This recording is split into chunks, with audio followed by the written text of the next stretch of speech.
So, about a week ago, something happened that completely shattered my world. And honestly, I'm still trying to figure out if what I did was right or if I've turned into someone I barely recognize. It all started when my wife went on this girls' trip. She told me it was a chance to reconnect with some old college friends, a way to decompress after the stress of work. I trusted her completely. We've been married for 3 years, and I've always believed in giving each other space, maintaining friendships, and personal freedom. So when she was excitedly showing me photos of the resort, talking about spa days and beach time, I was genuinely happy for her. Nothing felt off. The morning she left, she kissed me goodbye, promised to call every evening, and I drove her to the airport, helped with her bags, watched her walk through security with a smile and a wave. Everything seemed completely normal. Our first couple of days apart were filled with quick, sweet messages. She told me about the weather, the pool, how peaceful it was to just disconnect. I was working late, catching up on projects, all with the thought that I'd give her my full attention when she got back. Then, on day 3, everything changed. I was scrolling through social media during lunch when I saw it, a photo that stopped me cold. My wife, in this red bikini I'd never seen before, laughing on a beach. But here's the kicker. She wasn't alone. Right beside her was her ex-boyfriend, the same guy she dated for 4 years before we met. The same guy she'd told me she hadn't spoken to in years. His arm was casually draped around her waist, and they both had matching resort wristbands. The caption read, "My body, my choice. Living my best life. Sometimes you have to take what makes you happy." My heart just sank. This wasn't some chance meeting. The way they were standing, so comfortable together, the matching wristbands, the fact that he was clearly at the same resort. It was all planned. A betrayal on a level I couldn't have imagined. I called her immediately, but she didn't pick up. I tried again and again. The phone just rang 6 times before going to voicemail. I sent a text asking her to call me, but it sat there unread for hours. When she finally called that evening, I confronted her about the photo. She laughed it off, said it was just a coincidence, that they'd bumped into each other at the pool bar and taken a few friendly pictures. Nothing more. But her voice, it was the kind of laugh you fake when you're trying too hard to sound casual. I asked why she hadn't told me about this coincidence sooner. She got defensive, asked why I was being so paranoid and controlling. She even said I'd always known they were friends, but that wasn't true. I distinctly remembered her telling me years ago that they'd lost touch. The conversation ended with her hanging up on me. That night, I couldn't sleep. I just lay there staring at the ceiling, replaying everything over and over. The late nights at work that suddenly became more frequent. The calls she took in another room. The way she became secretive about her phone and social media.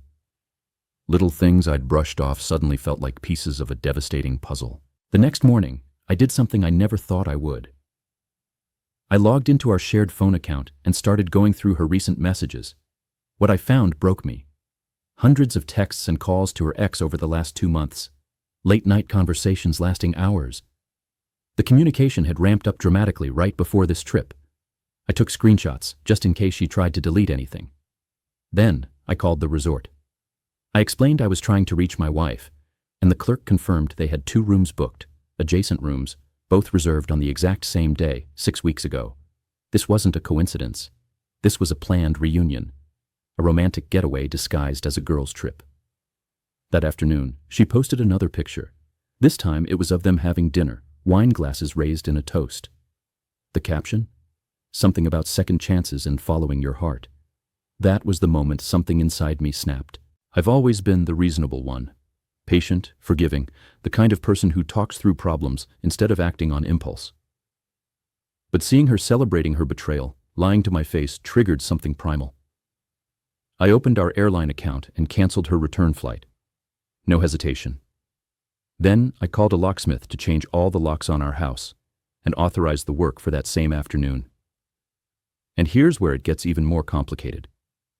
I reached out to her sister. Her sister had always been kind to me, but I'd sensed she didn't fully approve of my wife's tendency toward drama and selfishness. I texted her, explained what I'd found, and asked if she wanted to meet for dinner. She agreed, shocked and upset. My wife's flight was scheduled to land at 6 p.m. I turned off my phone and went to meet her sister at a quiet restaurant. We talked for hours, not about revenge or anger, but about family, loyalty, and the patterns she'd witnessed growing up. The sister admitted she'd suspected something for a while.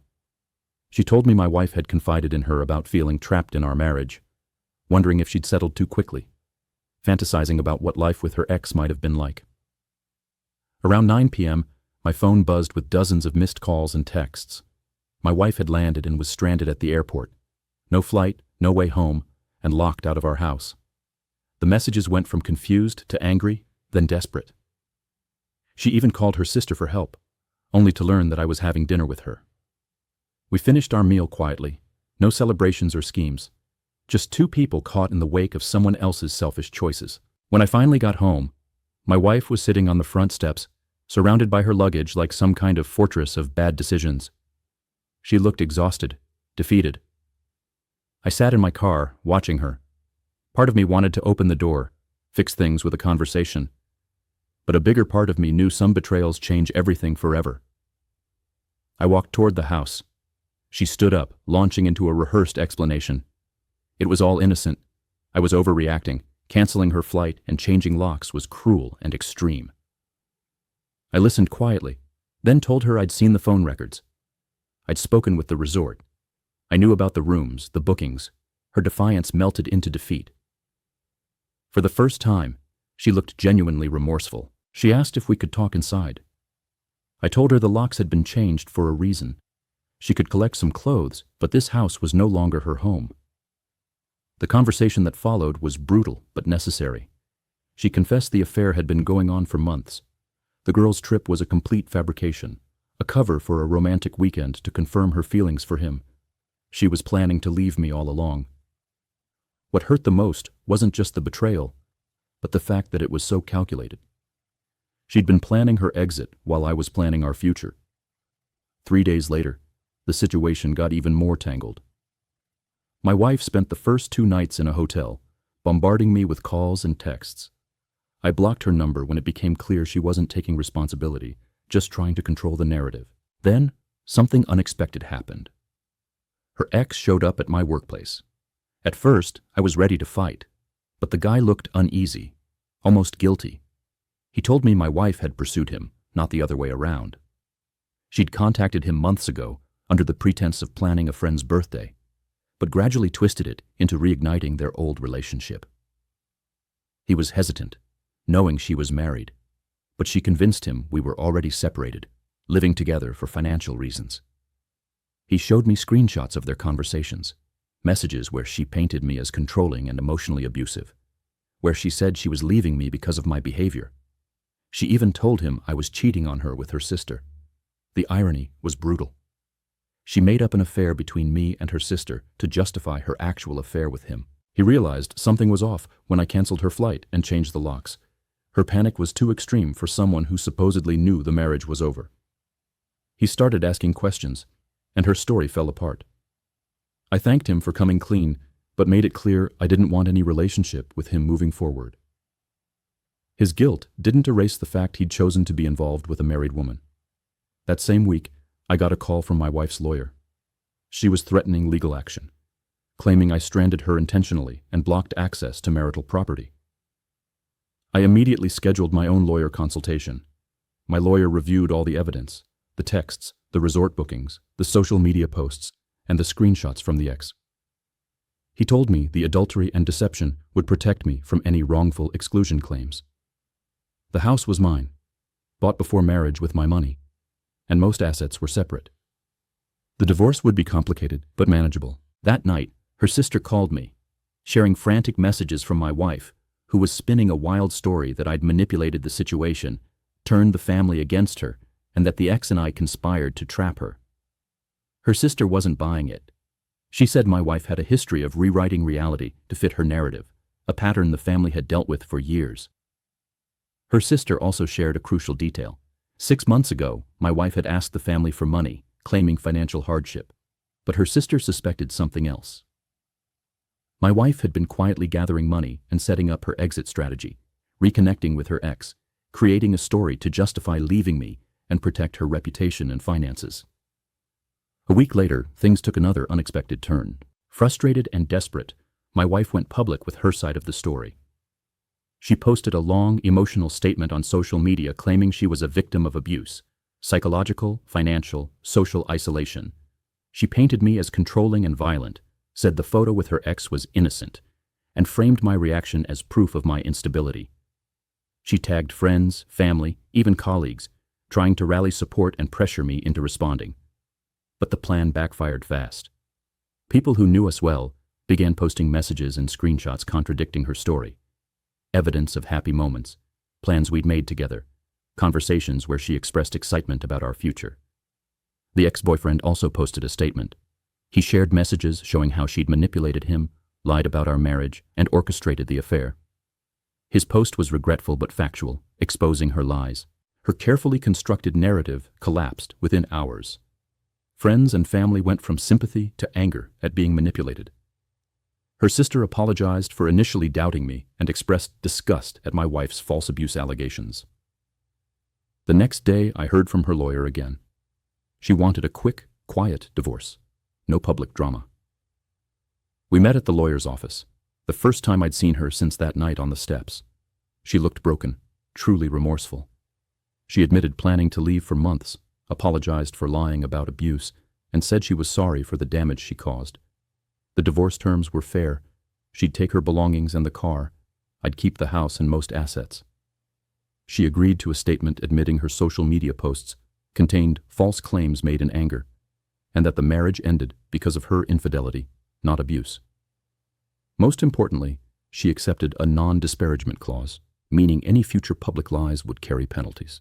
We shook hands, and she said she hoped I'd be happy. For the first time in weeks, I believe she meant it. Last night, I had dinner with her sister again, not for revenge, but as genuine friends. She told me my wife had called their parents, confessed everything, and apologized for embarrassing the family. Apparently, this drama was a pattern since high school. Many boyfriends subjected to the same manipulations. The family had hoped marriage would change her, but instead, it became a bigger stage for the same behavior. Her sister said she was relieved the truth came out, and that my reputation remained intact. Today marks 2 weeks since I first saw that photo. In that time, I've gone from betrayal and anger to feeling genuinely free. My impulsive actions, canceling her flight and changing the locks, were fueled by pain and rage, but they also revealed the depth of the deception and protected me from years of manipulation. Sometimes, the best response to betrayal isn't elaborate revenge or confrontation. Sometimes it's simply refusing to be part of the lies and letting the truth speak for itself. My wife is staying with friends while she looks for her own place. Her ex-boyfriend has cut contact. Mutual friends have been supportive. The divorce will likely be finalized soon. The locks have changed, but more importantly, so have I. I've learned to trust my instincts, value honesty over harmony, and recognize that some people will always choose drama over integrity.